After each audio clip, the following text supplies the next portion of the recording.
You've had roles in politics, the Peace Corps, and even the White House, but your very first job was selling men's clothing. What did that early experience teach you about connecting with people that still applies today? Well, I think uh, going into sales wasn't exactly the first thing I'm doing. But when you're 16, you take it. When your parents tell you it's time to get a job, you figure out the best opportunity you can. And I was fortunate to know someone. We had a family friend who's executive at Galleon's trading company, now known as Dick's Sporting Goods. And so that's why I got hired into the men's casual clothing, and then sunglasses also. And we were commissioned, so we paid an hourly wage, but we also commissioned. And the way you get your commission was you put a little sticker on the items that you sold, and then they would scan it at the checkout, and I would get credit for it. So it wasn't about just getting them to getting them paired up with an item that they wanted to buy.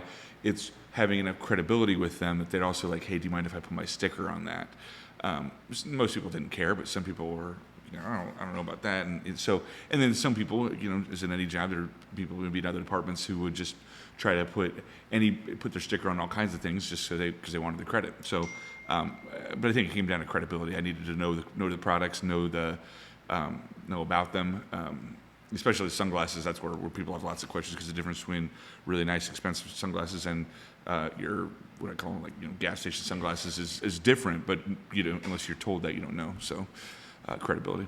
And then starting with retail and then moving into public service is quite a leap. And along the way, you've said one of the most influential decisions was saying yes to opportunities, even when the path wasn't clear. For students trying to figure out what to say yes to after graduation, how do you decide which risks are worth taking? I think, and it's a great question. I remember my friend Allison Barber, she used to be the president of Indiana Fever. I heard her speak one time, and she's a brilliant speaker. And she was one of her kind of takeaways was to say yes to opportunity. And I guess I had been doing that without even really thinking about it in those terms. But it is hard. So, you say yes to the opportunities. Well, I said yes to insert bad opportunity. And again, not because even if everything isn't smooth sailing, doesn't mean it was a bad opportunity. I learned a whole lot more lessons from jobs that I didn't like than jobs that I did. It's just kind of the nature of the beast. So I think I was one of those guys who, after spring break my senior year, I had 6 weeks left of college. I didn't know what I was going to do for. I was applying to the Peace Corps. I thought that was going to happen, but there was no guarantee, and it turned out there wasn't a guarantee. I didn't go to the Peace Corps for another year and a half.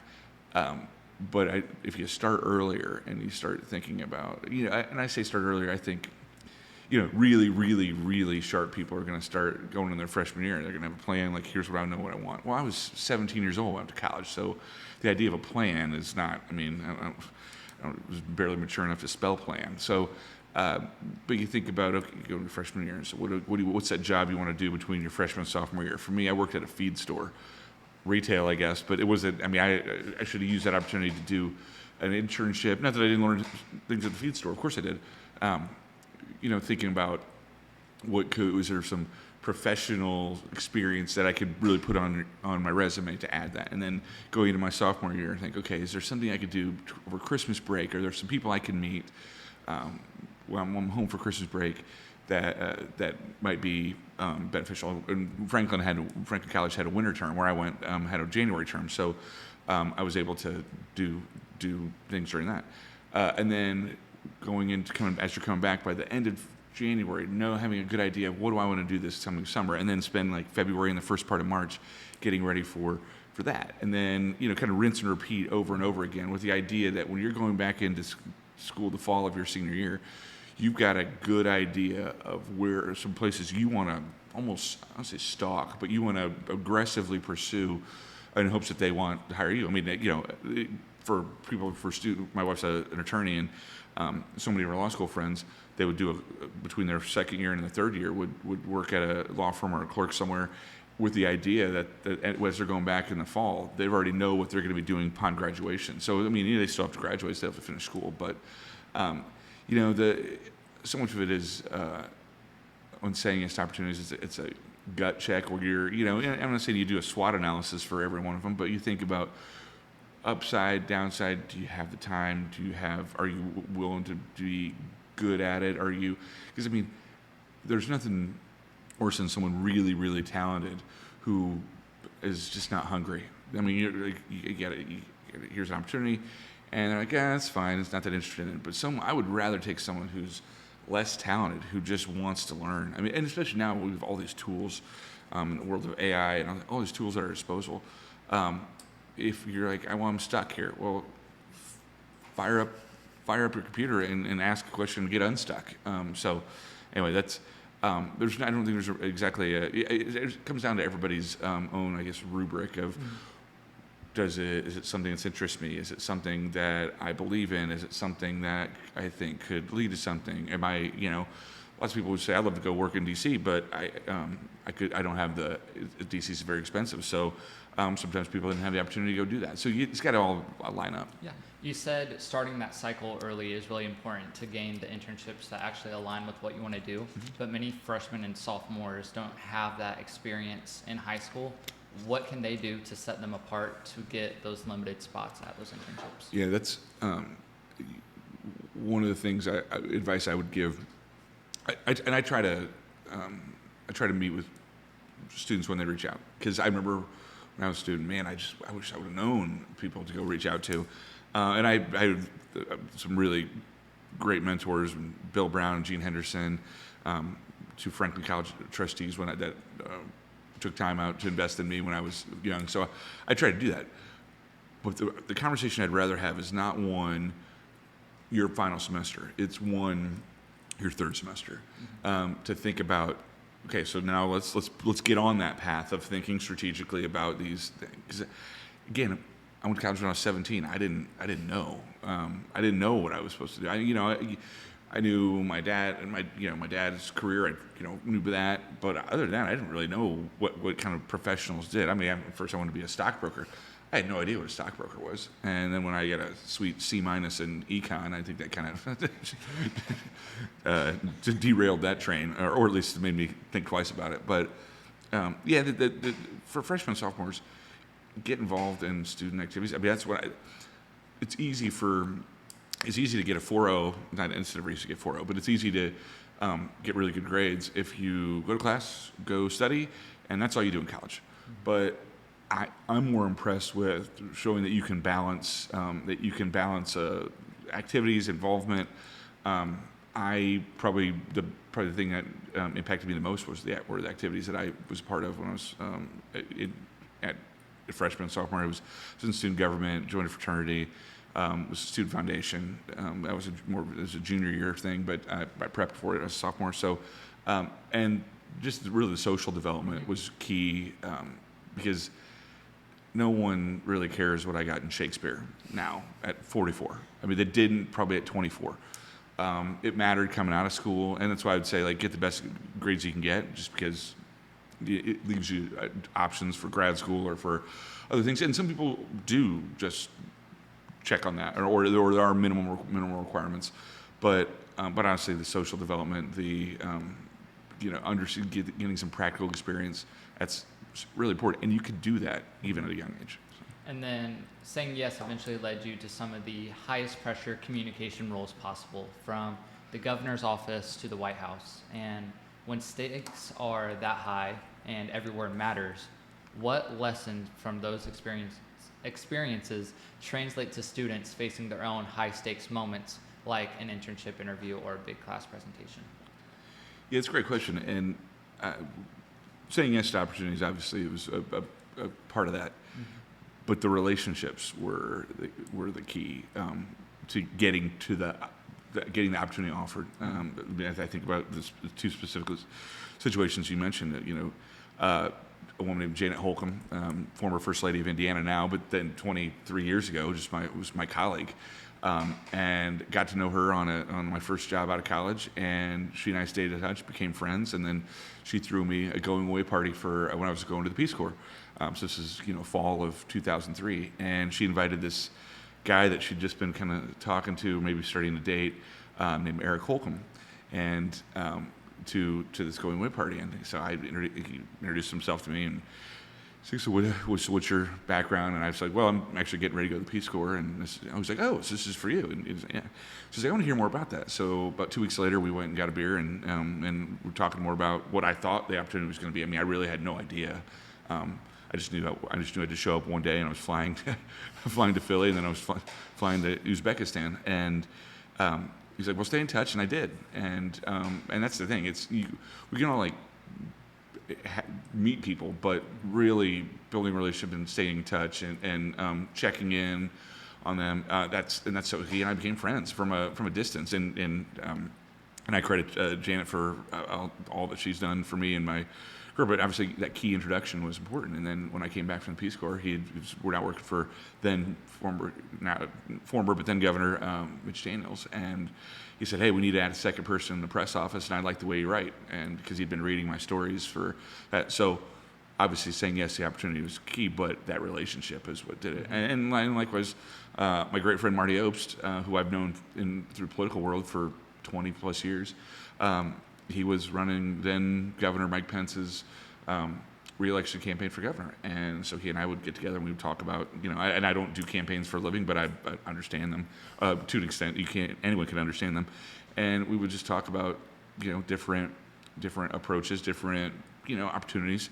And then after the Republican convention in 2016 in Cleveland, when then governor became the vice president nominee, Marty called up and said, hey, can you come to New York for 100 days? We'll see some sites. We'll build some relationships. We'll have some stories.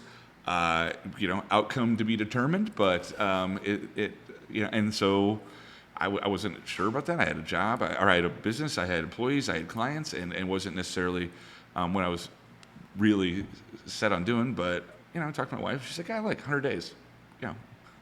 What could go wrong? And so I said, yes, opportunity, but it came because that relationship. It was Marty, heard his words, not mine, but knew I could be an adult there, and knew that I could behave in a way that would be helpful to what we were trying to do, and appreciated having me around, and that's yeah. So I guess part of it also is I call Marty one of a foxhole friend, a foxhole guy. Marty's someone who who's been in the trenches with me, and I've been with him. So it's kind of all that combined. So you've mentioned so many names already, and we're not even to the third question, and that's emphasize the importance of relationships. But knowing what you know now, what would you tell your student self about building those relationships, and how do students start building those relationships with people that are higher up than them? I had a good. I credit goes to my parents for raising us in a way that I think was right, and so I don't know where I developed it, but I have a genuine appreciation of meeting new people. Mm-hmm. Like, it is happiness to me is a room full of strangers, and who are soon to be acquaintances, and so. It starts because what do? You want it to be sincere, and that's why. So sometimes people are like, well, you're just going to be friends with that person because it leads to something else. Well, the cynic amongst us could maybe try to make that case, but I believe that even if it's something's intentional or beneficial, it doesn't make it insincere. So the question I asked you when you got here, where'd you go to high school? Because it's all about trying to figure out a race to finding common ground. Mm-hmm. So when I was in the governor's office a long time ago, I got really good at knowing high school mascots because Mitch Daniels traveled all over the state, and so he'd went to a lot of athletic events, and also prep him, and I just would say, okay, you're going here. And he didn't need much prep at all, but so I asked you, went to Mooresville, Pioneers, great, and then so Center Grove, Southside Trojans, and it's not because I needed to put you at ease on this, but it's the idea of like trying to find common ground. Oh, okay, yeah. There's something you know where I went to high school, and so it sounds like something petty, but I think that's how you put people at ease a little bit, and then help them open up. Some people don't want to be asked questions. I understand that. And so it's a line from What About Bob? Don't break the connection. Just hang up and try again later. And that's okay. But as far as getting to know other people, seeing kind of older people, or your bosses or things like that. I think about the activities I was a part of in Franklin. I went to my first Franklin College Board of Trustee meeting the very end of my freshman year, because I just become an officer in student government, and the officers attend those meetings. And so a year and a half ago, when I walked into my first Franklin College Board meeting as a trustee, first thing I did was go over and introduce the students, because I remembered being one of the students sitting there in the corner, not knowing what I was supposed to be doing. I mean, I was 18 years old, and so so I try to go meet the students. I try to, I don't want to say put them at ease. I'm not trying to make them walk on eggshells, but I think and sometimes it's just saying hi. I mean, when I was 35 years old, on my first day in the White House, walk down the hall, hi, I'm Brad, I'm new. Odds are they were new too.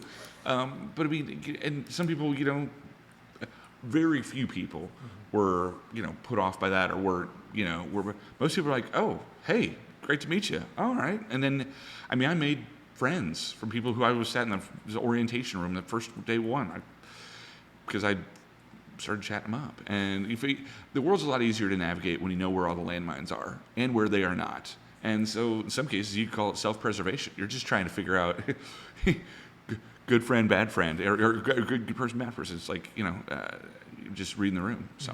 And then after those national roles, you came back to Indiana and focused on growing bar communications. And a lot of students only think of communications as advertising or social media. That's exactly what I thought too when I was researching this. But your firm operates at the intersection of business, politics, and media. How would you explain the kind of work you actually do, and why does it matter? Why does it matter? It's great. Yeah, I've got my parents probably love to hear this answer, because what is it that you do? Easy way to say is public relations, strategic communications. Now, even when you get to strategic communications, people don't necessarily understand what that is. I'll take it a step further. It's reputation management. Mm-hmm. It's figuring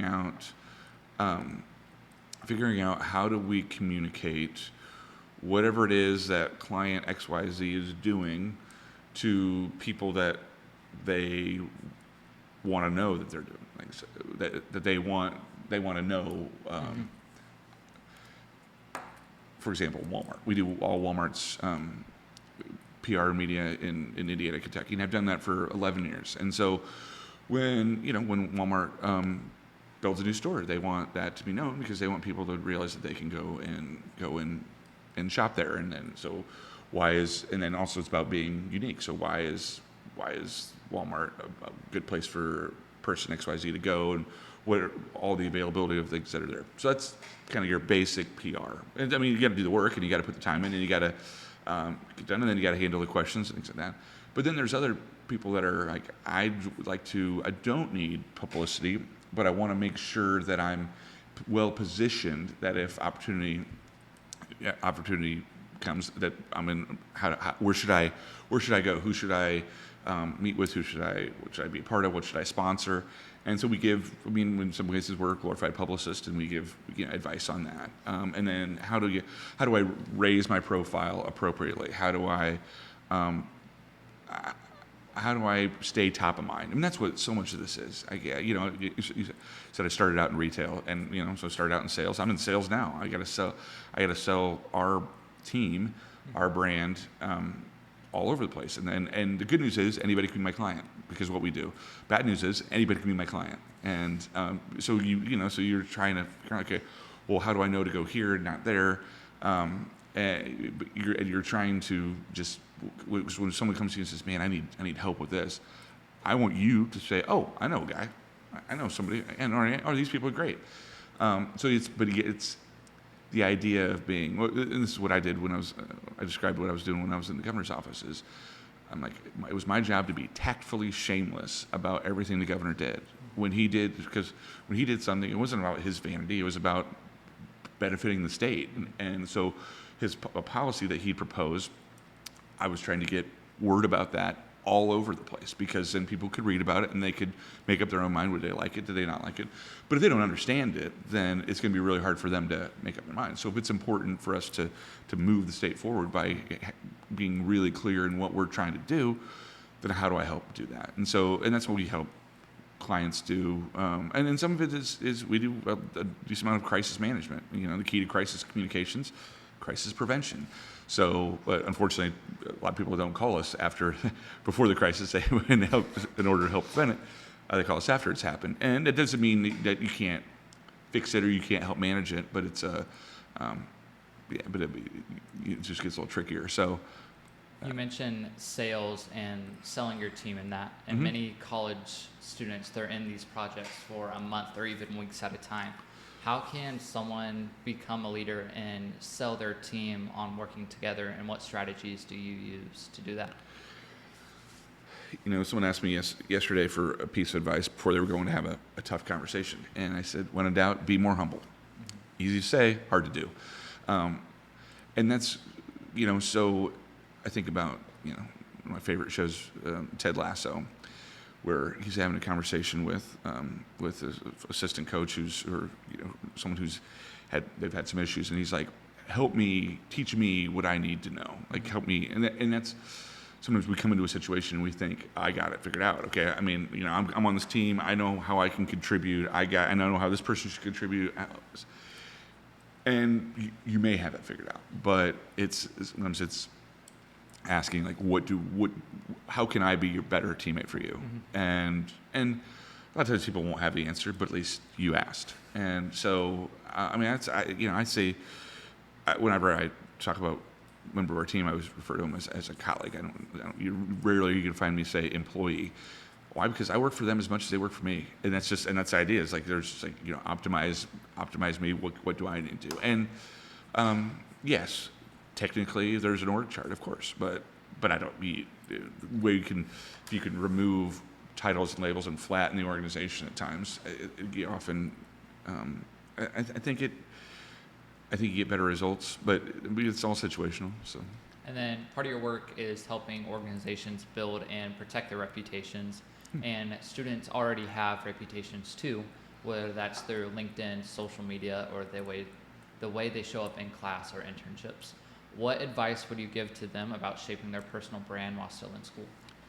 Yeah, I offer this to my friends who've now 44. I've got friends who are starting to have kids who are going to college so I offer this and say, if you want, I know you've done a great job raising your kids, but there's their parents, so they're going to listen to you, and then they're going to be dismissive of some really good advice that you're going to give them because you're your parents. So I'm happy to sit them down and give them.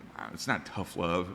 It doesn't have to be tough, and I call it the talk. And part of the foundation of the talk is that it is rare that someone can make their career their freshman or sophomore year of college, but they sure can screw it up. And so it's a reminder that the internet is forever.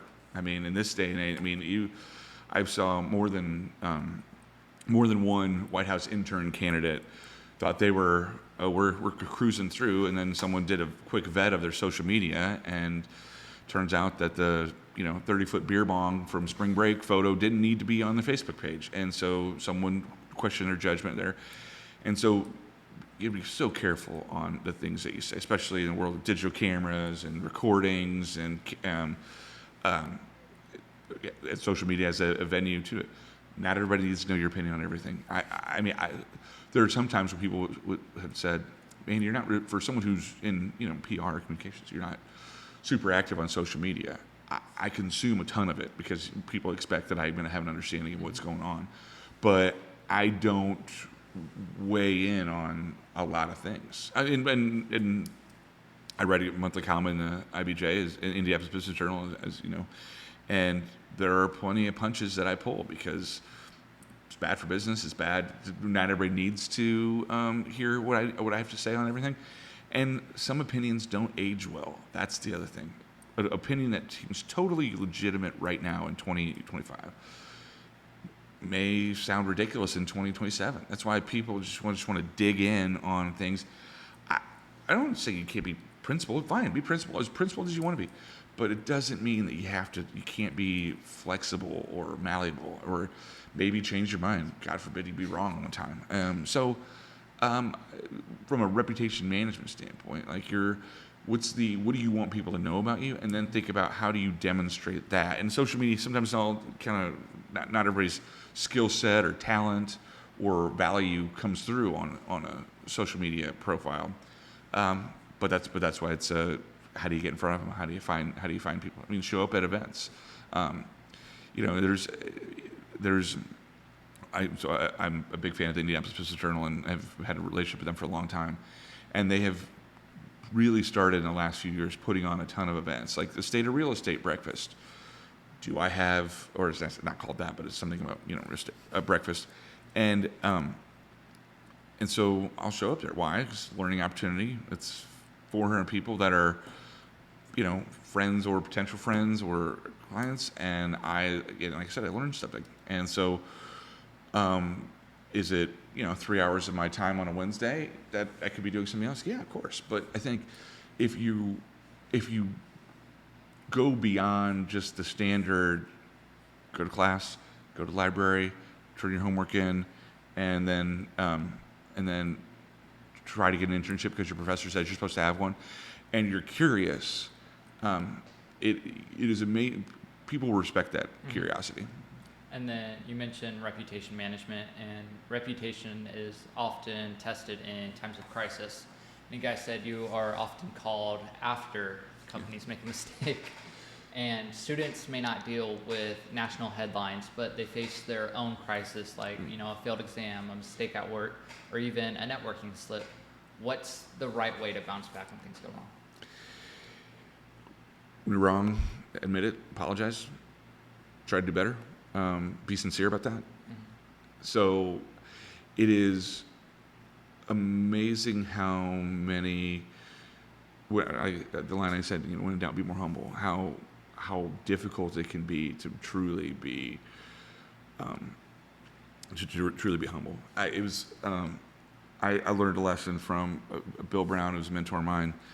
This is super embarrassing, but so the first day of my first internship, my junior year of college, so it's winter term, I'm down in Franklin, and I'm staying off campus, and a bad storm comes in and it knocks the power out. And this is before I had a cell phone, and knocks the power out, alarm doesn't go off. I'm late to my internship first day.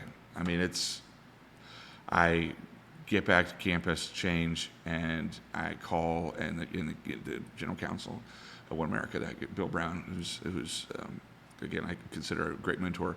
It's like, well, you want this thing or not? I'm like, oh yes, absolutely. And I go in there, I walk into his office. I'm 19 years old, walking in, top of my tail between your legs. And he shuts the door. He says, pretty sure I don't need to let you know the significance of this. And you will never hear me talk about it again. That was it. You never heard him talk about it again. Oh, years later, he gave me a hard time about it. You kind of have to. But, you think about a moment like that could have been, he could have said, nope, done. And then I got to go back to that professor who set me up with that internship and tell her, like, hey, sorry, I screwed it up. But I said, okay, I'm gonna show him that I will earn it. Mm-hmm. And so I busted it for the rest of the month, and at the end you do a self-evaluation, and I was trying to be self-critical, and I turned it in. He's like, yep, here's mine. And he gave me glowing remarks, and has been not only a friend, but a mentor for 20 some years since then. But it was, you don't always get a second chance. I get a great line from Ted Lasso. It's like, I hope the measures of we all get judged by if and when we get a second chance on things. And so, where not our worst moments. And so, but I don't want it to be stressful, but you do think about it, because every interaction you have is you're making a choice on how is this person going to perceive me. And you can only control what you can control, but try to control what you can control. Because some people just like, oh, well, it's just, let it to chance. And sometimes we can do a better job of stacking the deck. So. And then a theme, I mentioned this earlier too, in this whole podcast, one thing that runs through your career is the importance of relationships. Mm-hmm. And from meeting people who later open doors to building trust with clients, relationships seem central to everything that you do. So networking though often feels transactional to students. So how can they start focusing less on just collecting that contact list and more on building real lasting relationships? And what are the steps to do that?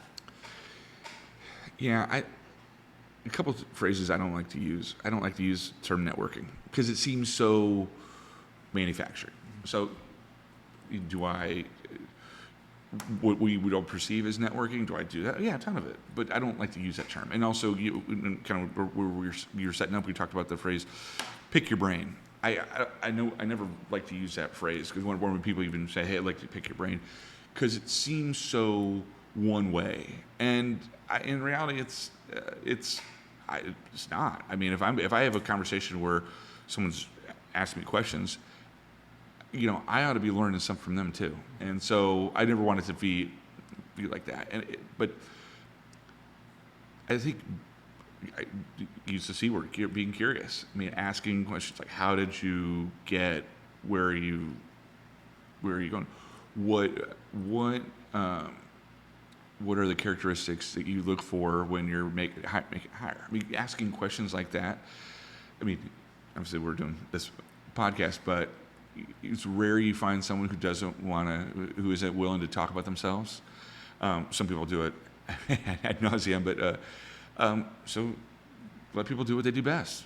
Give them a chance to talk about it and ask questions, and then follow up and send notes. And if you don't get a response back immediately, don't worry about that. And then, I mean, sometimes I've had really good conversations, thought I had a good connection. Someone sent a note, they didn't respond, and then 3 months later, I thought of them for a reason, and I flipped them an article or flipped them something, and maybe they responded to that, maybe not. It's I mean, if you like, you think about it, like, you get a text from someone, hey man, just checking in, like, it makes you feel great because you're like, oh, that person was thinking of me, and especially when it's someone you haven't talked about in a while. So try to just be that person. And again, I'm not trying to put that in a conversation with networking, making it sound like you're just manipulating people. You're not. It's just, I mean, but why not do that? Yeah. So at those networking, I know you don't like that. No, I get it. It's like the real estate one you mentioned. A lot of students will, they'll get the contact, they'll make that connection there, and then they might send them a follow-up saying, hey, it was so nice to meet you. But 1 to 2 months down the line, what are the practical things that they should be doing? Like, how should they follow up? You mentioned just checking in on you. What are some other things they could do? I think having an ask, knowing what your ask is, because like we go back to earlier in this conversation, I'll talk about people who will hit me up that reach out that are last semester, especially of course the last 2 months. Hey, just trying to figure out what I'm going to do afterwards. What do you want to do? Well, I'm not sure. Okay, I'm not sure, that just makes it really hard. Make it easy for me. Like, say, I would like to get into commercial real estate, or I would like to get into, I'd like to get sales. Well, what would you like to sell? I'd like to sell, because I'm sitting there thinking through my LinkedIn as you're talking to me, or who do I know that does what you do, that would be willing to talk to you about what you do, or maybe give you a shot. But if you just kind of leave it open like it's I'm not really sure, okay, well, makes it hard. So then I start thinking, all right, we'll go grab the IBJ's book of lists and start paging through top 25 manufacturing companies. All right, any of these sound good? Okay, top this. I have I actually a UIndy a recent grad student who I was talking with last week. I said, all right, here's the homework. Think about 10 to 20, maybe 30, if you're depending on what kind of, how broad you want your search to be. People, organizations, and businesses that you want to do business with. I think about it from my prospective clients every year.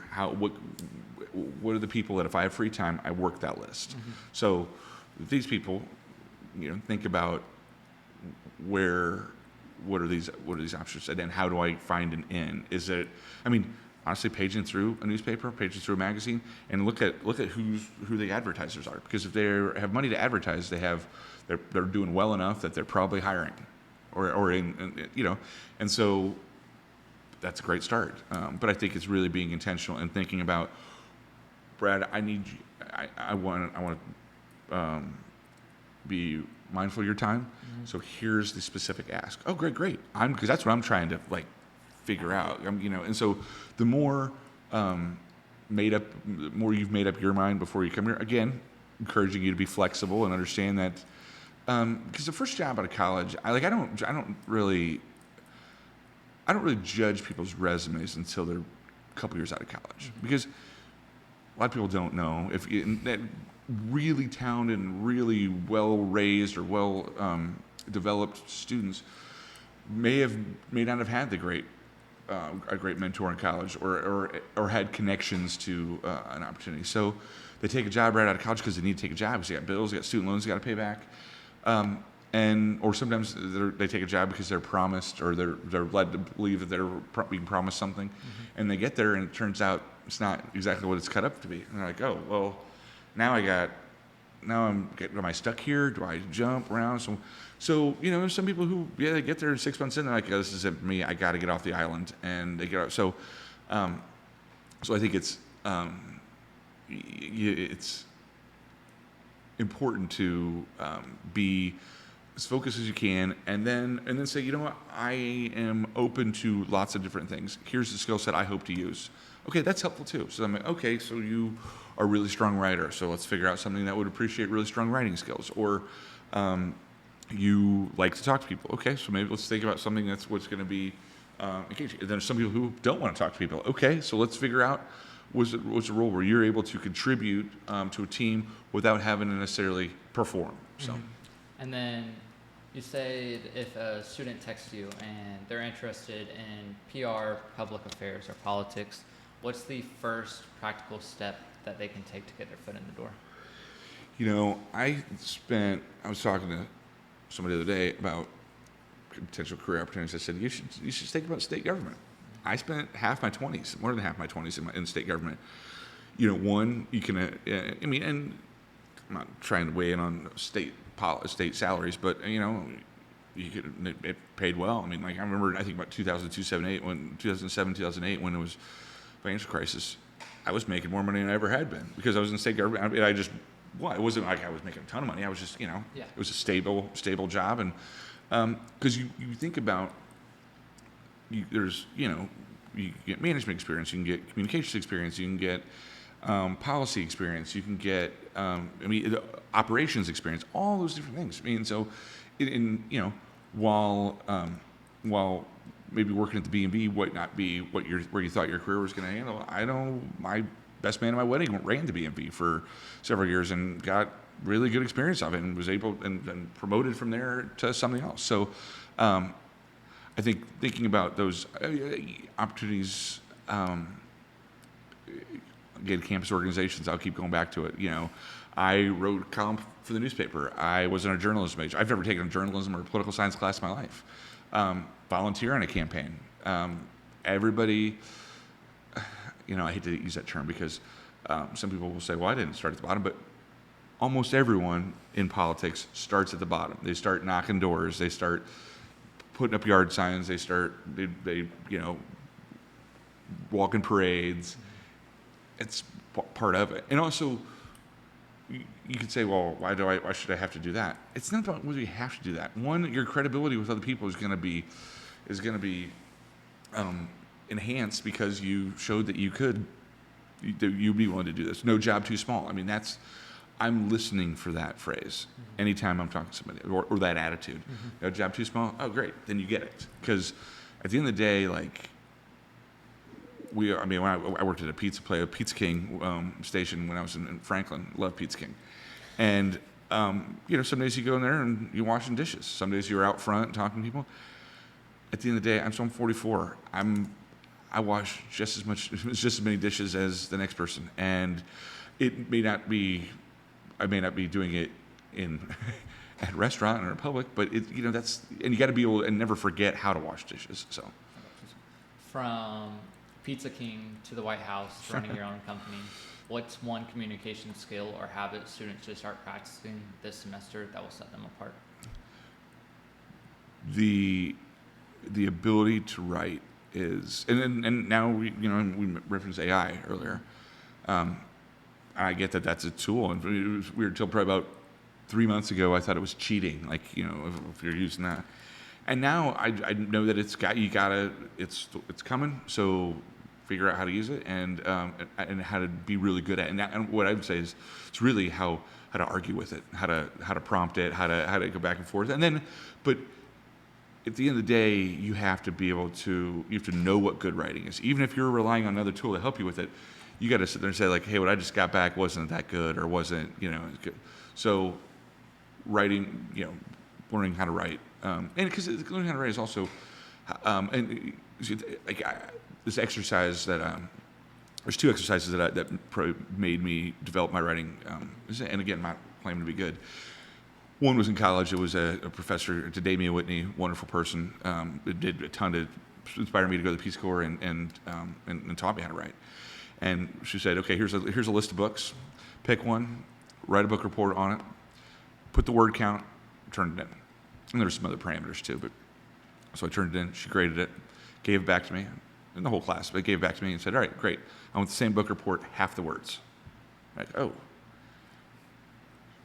But it's got to be the same report. It's got to be the substance has to be the same, but half the words. Yeah. Wow, great exercise. And the other thing was the other kind of practice that I got was when I was working in the governor's office. Eventually I'd been there long enough where I was emailing the governor. Because when I was low level, I'd go send it to my boss would turn it in. Great. So now it's or he would ask me questions directly, and Shane, this guy who's been a veteran of 2 White Houses, has learned to be very succinct with language. So you'd send him a note, letting him know what you needed to know. Then you had to anticipate his questions, and then try to say it in as few words as possible, because he's, this guy's getting incoming from all over. So you learn after back and forth. And I'm not going to say everything I sent in came back perfectly, and sometimes, he'd ask more questions and I'd respond, and then be more. And you knew that if you were getting into that back and forth, you were doing it wrong. So so what you'd hope for is send him a note with something, anticipating the questions and answering those ahead, and we're hoping to get a response. Thanks, which I got a few of those too. So I was, And then to end the podcast, I'd like to do a couple rapid fire questions. Sure. So what is one belief about leadership that took you too long to unlearn? It's easy to,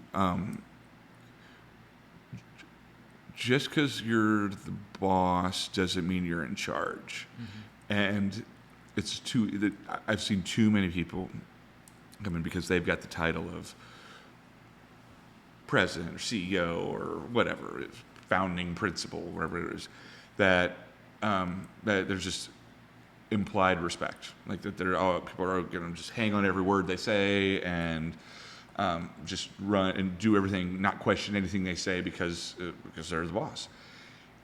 Man, that is. If you are to have the privilege to be the boss, you got to question yourself all the time. You got to make sure, like, you got to earn that respect every day.